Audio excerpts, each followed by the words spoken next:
우리는 여러 날 머물러 있는 동안에 아가보라는 예언자가 유대에서 내려와 우리에게 와서 바울의 허리띠를 가져다가 자기 손과 발을 묶고서 말하였다. 유대 사람이 예루살렘에서 이 허리띠 임자를 이와 같이 묶어서 이방 사람의 손에 넘겨줄 것이라고 성령이 말씀하십니다. 이 말을 듣고 그곳 사람들과 함께 우리는 바울에게 예루살렘으로 올라가지 말라고 간곡히 만류하였다. 그때 바울이 대답하였다. 왜들 이렇게 울면서 내 마음을 아프게 하십니까? 나는 주 예수의 이름을 위해서 예루살렘에서 결박을 당할 것뿐만 아니라 죽을 것까지도 각오하고 있습니다. 바울이 우리의 만류를 받아들이지 않으므로 우리는 주님의 뜻이 이루어지기를 빕니다 하고는 더 말하지 않았다. 이렇게 거기서 며칠을 지낸 뒤에 우리는 행장을 꾸려서 예루살렘으로 올라갔다. 이는 하나님의 말씀입니다.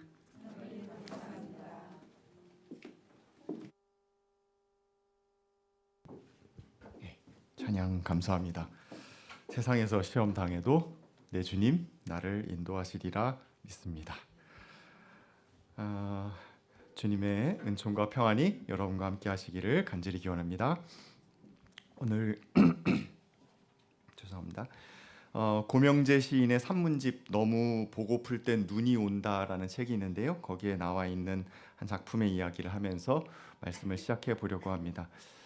고명재 시인은 너무너무 가난해서 어렸을 때 아버지 어머니가 밤낮 없이 일을 했어야 했다라고 이야기를 해요. 그래서 아이를 돌볼 수 없어서 외갓집에 맡겨져서 할머니 손에 컸고요. 아마 시기를 정확히 나와 있지는 않지만 어떤 시절에는 절에 맡겨져서 비구니 스님 손에 자라기도 했었던 것 같습니다. 나와 있는 내용 보게 되면 육성회비 우유값 내지 못해가지고 맞은 이야기 이런 것도 있는데 요즘은 차마 상상할 수 없는 일이었지만 예전에는 그런 일들이 있었어요. 어쨌든 그렇게도 찢어지게 가난했었던 고명재 시인과 그 가족의 이야기가 담겨 있는 산문집입니다. 엄마가 그러니까 고명재 시인의 엄마니까 명재 엄마겠네요. 명재 엄마가 반찬 가게를 했었던 것 같아요. 꽤 인기가 있었었는데 반찬 가게는 오전 시간이 굉장히 중요했다고 합니다. 왜냐하면 이른 아침서부터 반찬을 충분히 만들어 두어야 오후에 그것을 판매할 수 있었기 때문에, 더더군다나 명재 엄마는 일일이 본인의 손으로 모든 것을 다 만들었기 때문에 오전의 가게는 전쟁터와 같았다라고 표현을 합니다. 근데 가게를 연지 한 4년쯤 되었을 때 미친 듯이 반찬을, 제 표현이 아닙니다. 미친 듯이 반찬을 만들고 있었을 때 외할머니가 가게에 찾아온 거예요. 그날따라 참 좀 이상하다라는 느낌이 들었다고 해요. 할머니가 들어왔는데 의자에 앉지를 못하고 서성이는 거예요. 엄마가 이제 엄마의 엄마죠. 명재 씨의 엄마. 엄마 왜 그래? 다리 아프잖아. 얼른 앉아. 그 말에 뭐가 있습니까? 나 바빠 죽겠는데 이렇게 성가시게 하지 말고 좀 저쪽에 앉아 있어. 아마 이런 마음도 있지 않았을까 싶어요. 근데도 미동도 없이 거기 서 있다가 가게를 한 바퀴 돌고 나더니 갑자기 혜영아 이러더래요. 그리고 혜영아 오늘 나 너한테서 밥 한 끼 얻어 먹어야겠다. 엄마 무슨 말이야? 밥 사달라고? 지금? 지금? 그 순간 이거 그대로 인용한 거예요. 이 할마씨가 왜 이러지? 제정신이 아닌가라는 마음이 마음속에 들었다고 합니다. 할머니가 누군가를 이렇게 귀찮게 하는 스타일이 아닌데 그런데도 갑자기 나타나서 그 바쁜 시간에 점심밥을 사달라고 하니, 더더군다나 부모가 보통 자식한테 밥 사달라고 잘 안 하는데 이게 도대체 무슨 일인가, 무슨 일이 있나 물었더니 아무 일이 없다는 거예요. 얼굴도 평안한 거예요. 속으로 생각이 드는 거죠. 밥을? 굳이? 갑자기 이 시간에? 지금 가게 오픈해야 되는데 반찬 누가 만들고? 그럼 오늘 매상은? 가게 어떻게? 온갖 질문이 우르르 머릿속에 쏟아지는데 갑자기 가슴에서 욕지기가 치밀어 올라오더래요. 그대로 인용입니다. 아니 씨 이거 찰지게 해야 되는데, 내 인생이 아무리 험해도 여태껏 살면서 엄마 밥 한 끼 못 사줘? 인생이 뭐 이래? 우리 엄마한테 어쩌다 밥 한 끼 못 사주는 인생이 됐나 하는 생각이 들더래요.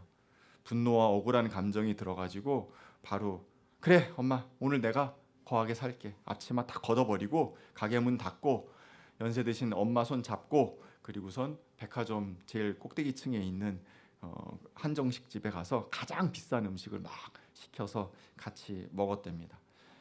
근데 앉은 자리에서 그냥 엄마가 꾹꾹 씹어서 그냥 그걸 다 드시더래요. 마지막 나온 과일까지 다 드시더래요. 가만히 생각해 보니까 엄마한테 밥 산 게 한 10년 만이 아닌가라는 생각이 들었다고 합니다.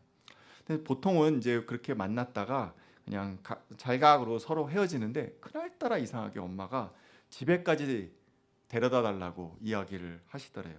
그리고 참 오늘 유난하네 하면서 엄마를 댁에 모셔다 드리고 엄마가 모셔다 드렸는데 엄마가 물끄러미 명재 엄마를 쳐다보더래. 그러더니 혜영아 잘 먹다. 죄송합니다. 이게 잘 안 되네요. 대구 분이신 것 같아요. 예. 하고 집으로 들어가셨어요. 그리고 그 다음 날 이제 명재 이모를 만나러 서울 가는 버스를 탔다가 사고가 났고 갑자기 가시게 된 거죠. 그러면서 이 엄마가 아들 명재한테 이 이야기를 들려주면서 한 이야기가 있습니다. 그대로 인용할게요. 내가 이 이야기를 왜 너한테 하는지 아니? 너는 기적을 알라고. 너는 매번 기적을 살라고. 내 인생은 험하고 아프기도 했지만 내게도 한순간 축복이 왔어. 엄마랑 밥 한 끼 먹는 거. 그 흔한 게 얼마나 기적적인지 이제는 알아. 내가 가장 가난하고 힘들었을 때, 사무치게 미안하고 가슴 아플 때 내게도 마지막 기회가 왔어. 딱 한 번 왔어.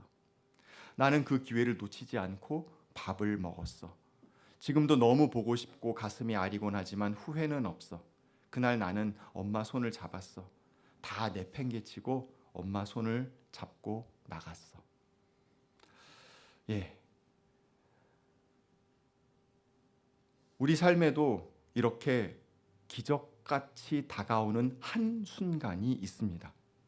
그리고 그 기적을 어떻게 잡느냐, 그 기회를 어떻게 잡느냐에 따라서 이후 나의 인생을 회고하는 방식이 달라지기도 합니다. 오늘 사도행전 본문에도 그 기적을 꼭 쥐고 있었던 한 사내의 이야기가 나옵니다. 인생 험하고 많이 아프기도 했지만 한순간 자기 삶에 다가온 축복의 기회를 놓치지 않고 꼭 붙들었던 사내. 그것을 붙잡느라 오히려 내 인생 더 고달파진다라는 것을 알면서도 끝끝내 자기 삶에 다가온 축복의 기회를 물고 늘어진 사내. 그가 바로 바울입니다.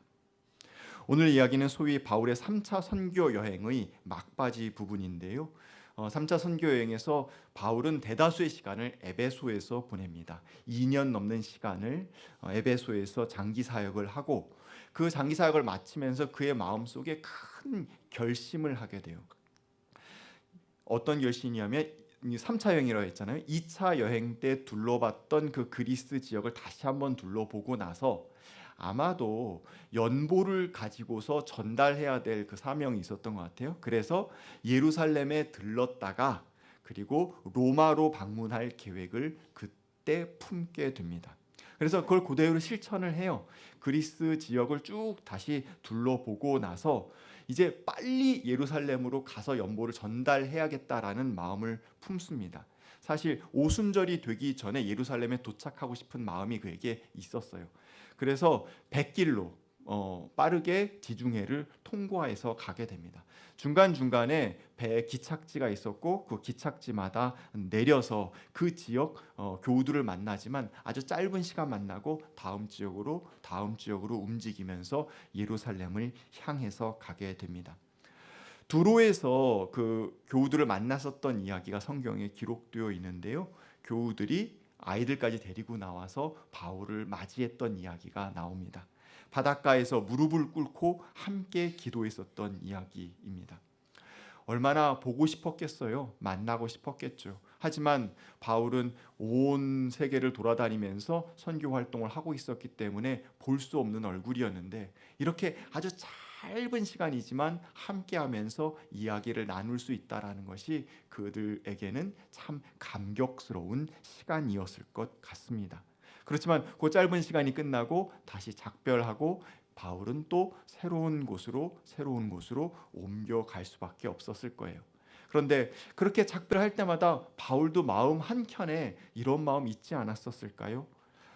그렇게 보고 싶었던 우리 교회 식구들인데 조금 더 있으면 어떨까? 조금 더 있어도 괜찮지 않을까? 예루살렘으로 가는 길 조금 더 미루어도 되지 않을까 하는 마음이 없지는 않았을 거예요.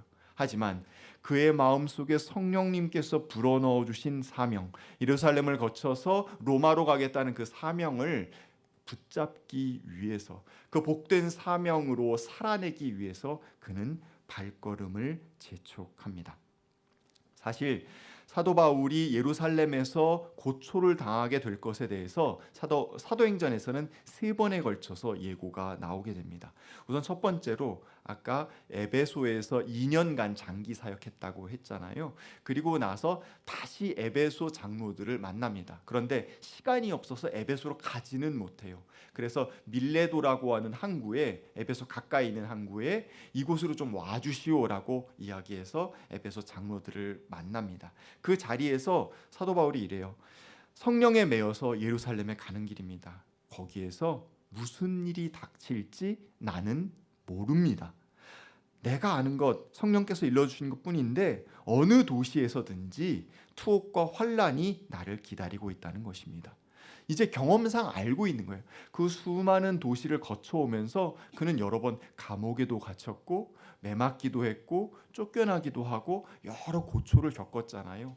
그런 과거의 모든 것들을 미루어 짐작해 보게 될진데 예루살렘에서 무슨 일이 있을지 정확히 아는 것은 아니지만 막연했지만 연상해서 생각해 볼 때, 미루어서 생각해 볼 때 예루살렘에서도 투옥과 환란이 생길 수 있다라고 예측한 거예요. 어떤 고초를 겪을지 알 수 없지만 이런 고초를 겪을 수도 있다라는 생각에 눈물로 에베소 장로들과 이별을 하게 됩니다. 그것이 첫 번째 순환에 대한 생각이었습니다. 그때는 아직 막연했어요. 뭔지 아직 몰랐습니다. 그냥 예전에도 그랬으니까 예루살렘 가서도 또 그렇지 않을까라는 마음이 있었던 거예요. 두 번째는 두로에서 있었던 일입니다. 두로에서는 좀 더 구체적인 사건이 발생합니다. 성령님께서 두로에 있는 교우들의 마음에 감동을 주시고 예루살렘에서 바울이 겪게 될 고난에 대해서 미리 알려주세요. 그래서 교우들은 바울에게 가지 말라고 붙잡습니다. 그곳에 가면 어려움을 당하게 될 터이니 가지 말라고, 성령님께서 우리에게 알려주셨다고 정확하게 찝어서 이야기합니다. 두로의 교우들은 당연히 말렸겠지요. 그리고 아마 사도 바울의 마음속에서도 이렇게 나를 정말 절절하게 생각하는 두로 교우들과 좀 며칠이라도, 좀 몇 주라도 더 지내는 것도 괜찮지 않을까라는 마음도 있었을지 모르겠어요. 하지만 그는 가야 할 길이라고 하면서 오히려 박차를 가합니다. 세 번째, 마지막으로 바울 일행이 가이사랴에 도착했을 때의 일입니다. 7 집사 중 한 명인 빌립이 살고 있는 집에 머물렀는데요. 그곳에 유대로부터 예언자 아가보가 방문합니다. 오늘의 본문 이야기입니다. 아가보는 이미 11장 가운데 나와서 큰 흉년이 닥칠 것을 예언한 바 있는 그런 신실한 예언자였습니다. 그가 상징 행동을 하는데요. 바울의 허리띠를 가져옵니다. 그리고 그 바울의 허리띠로 자기 손과 발을 묶습니다. 그리고 나서 이런 이야기를 해요. 유대 사람이 예루살렘에서 이 허리띠 임자를, 누구요? 바울을 이와 같이 묶어서 이방 사람의 손에 넘겨줄 것이요 라고 성령께서 나에게 말씀하셨다라고 이야기합니다. 아주 구체적인 예언인 것입니다. 물론 아가보의 예언은 여기까지입니다. 그러니까 가시오, 가지 마시오 이런 얘기 없어요. 다만 예루살렘에 가면 당신이 묶여서 이방 사람에게 넘겨질 것이다라는 이야기만 전해줍니다. 당연히 주변에 있던 사람들은 바울을 말립니다. 하지만 바울은 그 말을 듣지 않았죠. 그렇다고 해서 바울의 마음이 평안하기만 했을까요? 글쎄요, 저는 잘 모르겠습니다. 지금 이야기에서 보셨듯이 처음 있었던 밀레도에 있었던 고난 예고에서는 막연했어요. 예전에도 고난 당했으니까 예루살렘에서도 고난을 당하겠지. 그런 마음이었었습니다. 두 번째 있었던 고난 예고, 두로에서 있었던 고난 예고는 성령께서 고난을 당할 것을 알려주셨으니까 좀 더 구체적이고 확정적으로 이야기가 커졌습니다. 마지막으로 가이사라에 있는 이야기에서는 아주 구체적으로 이야기가 나옵니다. 당신이 묶여서 이방 사람의 손에 넘겨질 것이라고 그렇게 아주 구체적으로 이야기가 나옵니다. 고난 예고가 점차 점증되고 구체화되고 있는 거예요. 그 이야기가 바울의 가슴에 다가왔을 때 아마도 조여오는 마음이 있지 않았겠습니까? 이야기가 점점 더 구체화되는데 말입니다. 그냥 못 이기는 척 거기에 머물러서 잠시 그 환난을 피하면 어떨까 하는 마음도 조금은 들지 않았을까 싶습니다. 세 차례에 걸친 고난의 예고는 예수님께서 당하셨던 순환 예고와 비슷합니다. 누가복음 9장 22절, 44절, 18장에 걸쳐서 인자가 반드시 고난을 받고 장로들과 대제사장들과 율법학자들에게 배척을 받고 죽임을 당하고서 사흘날에 살아나야 한다라는 그 순환 예고가 세 번에 걸쳐서 있었죠. 이 순환 예고 세 번이 있었다라는 공통점도 있지만 여기서 아주 중요한 이야기가 예수님에 의해서 우리에게 들려집니다. 예수님께서 직접 순환 예고를 하신 다음에 뭐라고 하셨냐면, 나를 따라오려는 사람은 자기를 부인하고 날마다 자기 십자가를 지고 나를 따라오너라. 누구든지 제 목숨을 구하려고 하는 사람은 잃을 것이요, 누구든지 나를 위하여 제 목숨을 잃는 사람은 목숨을 구할 것이다 라고 말씀하여 주셨습니다. 사도 바울은 예수님의 이 당부를 꼭 붙잡은 참된 제자였다라는 것을 우리는 깨닫게 됩니다. 곁에 있는 사람들은 간곡한 마음으로, 걱정하는 마음으로 말렸지만 사도 바울은 자기 십자가를 지고 따르는 삶, 그것이야말로 참된 제자의 삶이고 예수를 따르는 자의 당연한 삶이라고 그는 생각했고 그 상황 가운데서 한 걸음을 내딛었습니다. 바울의 마음이 이렇게 드러나고 있습니다. 옥중에서 썼던 서신 빌립보서 1장에 보시게 되면 이렇게 이야기합니다. 형제자매 여러분, 내게 일어난 일, 즉 예루살렘에서 감옥에 갇힌 그 일을 이야기할 수도 있어요. 도리어 그것이 복음을 전파하는 데 도움을 준 사실을 여러분이 꼭 알아주셨으면 좋겠습니다. 예루살렘으로 가는 것은 고통을 당할 수 있는 일이었고 묶여서 끌려가는 일이었지만, 그렇지만 그것이 자기 삶에 다가온 기회였음을, 복된 기회였음을 그는 고백하고 있는 것입니다.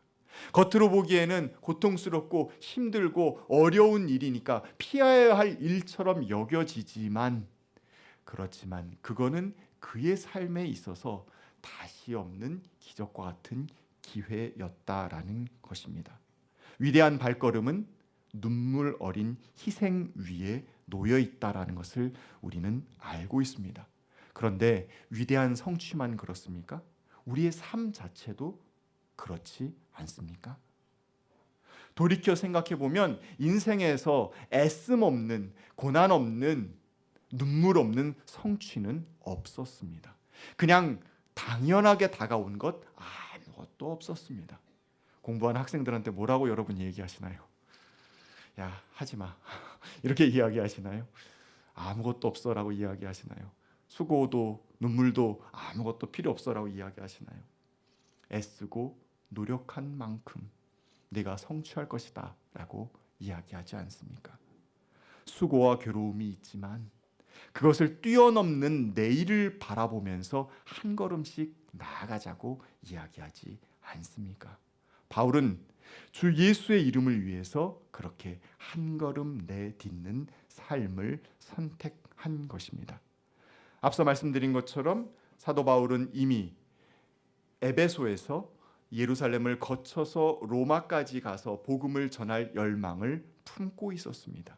하나님께서 주신 그것이 자신의 소명이라고 여긴 거예요. 이게 내 삶에 기적처럼 다가온 소중하고 복된 기회라고, 절대 놓쳐서는 안 되는, 꼭 붙들어야 하는 기회라고 그는 여긴 겁니다. 그러니 그 길 가운데 혹시 고난이 있고 혹시 아픔이 있다 할지라도, 아니 확실하게 고난이 있고 확실하게 고난이 있다 할지라도 그 소명의 발걸음을 그는 포기하지 않겠다는 마음, 그 결심이 그에게 있었던 것입니다. 십자가를 향해 나아가셨던 예수님의 뒤를 따르는 주님의 제자의 삶의 모습은 바로 이런 용기 가운데 있는 것입니다. 동료들 역시 주님의 뜻이 이루어지기를 빕니다 라며 바울을 응원합니다. 가슴 아파요. 나의 동료가 고통당하고 묶여서 이방인에게 넘겨진다라는 이야기를 들을 때 속상하지 않은 사람이 누가 있겠습니까? 하지만 바울은 그 길을 선택했어요. 고통당하기 위해 선택했나요? 아니요.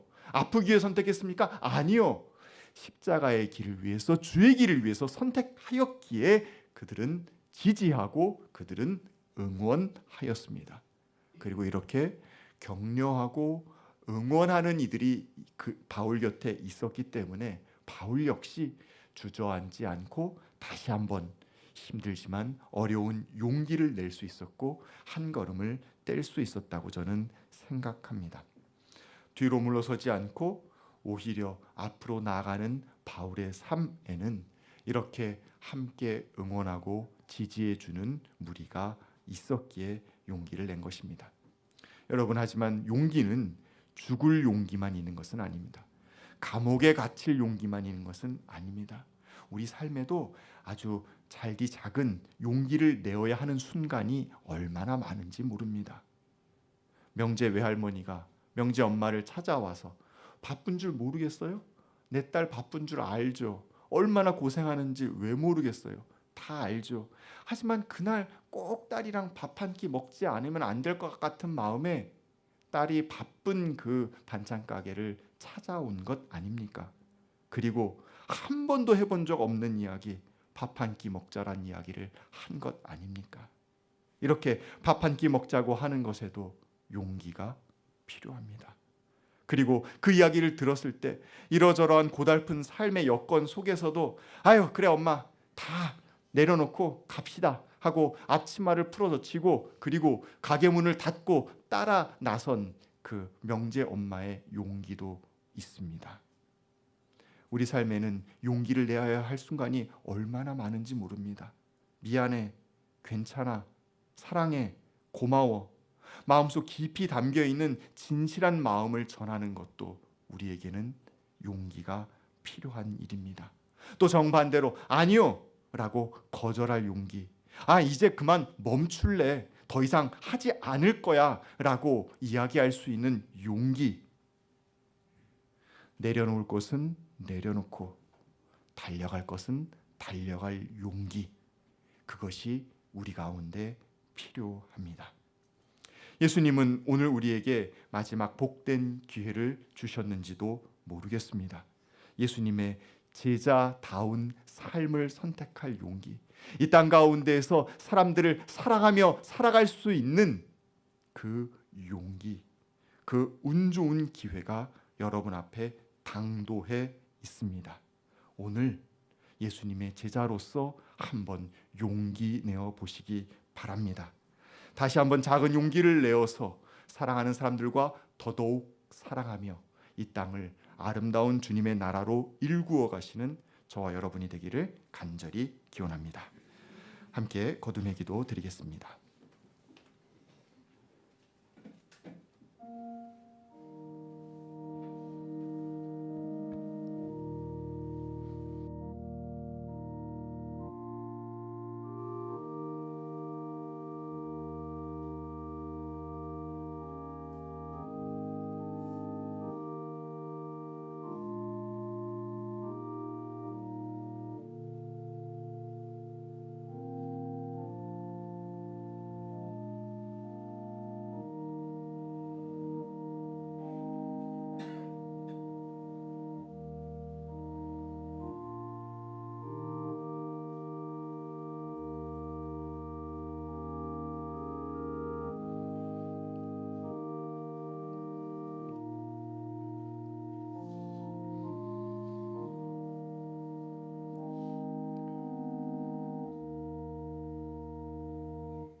사랑의 하나님, 예수님의 참된 제자가 될 수 있는, 사랑하며 살아갈 수 있는 멋진 기회를 우리에게 허락하여 주시니 감사합니다.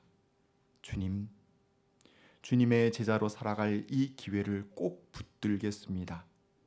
서로 그 길 가운데 어려움이 있다 할지라도 주님, 우리에게 주신 기회가 너무나도 소중하기에 그 기회를 살려서 뚜벅뚜벅 걸어 나아가겠습니다.